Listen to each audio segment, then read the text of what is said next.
Hi there. If you touch a piece of metal and a piece of wood, both at room temperature, have you ever noticed that the metal feels colder than the wood? That's so strange, Aaron. Aren't they both at the same temperature? Yes, Jesse. To understand this, we need to flesh out the difference between heat and temperature. When you touch the metal, the thermal energy transfers away from your body faster than it does when you're touching wood. What is thermal energy anyway? Good question. In Chapter 7 of Energizing Physics, students will explore all these questions, learning to picture vibrating molecules and calculating the transfer of energy, called heat, in all sorts of everyday situations. And students will shake a plastic bottle full of sand over and over and explore how the joules of work they do result in the change in the sand's temperature. Energy is energy, but thermal energy is another form that is all around us.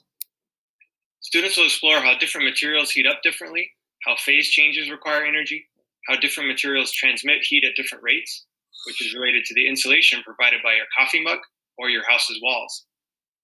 At the end of the chapter, students will be challenged to apply computational physics to predict the final temperature of an ice-water mixture after a certain amount of time. We think Chapter 7 is really hot, and the students think it's cool. Have fun. Some big questions in Chapter 7 include: what is the difference between heat and temperature? Can we feel temperature? What happens when you add thermal energy to a substance?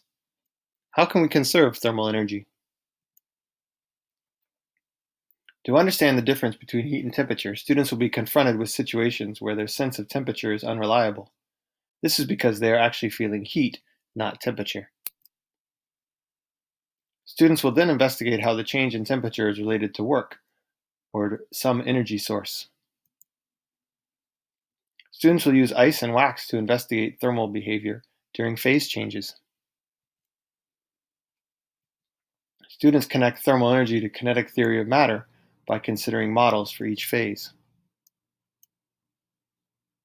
Lastly, students connect all the concepts to insulation and how we conserve thermal energy. At the end of the chapter, students will bring everything together to predict the temperature of an ice-water mixture.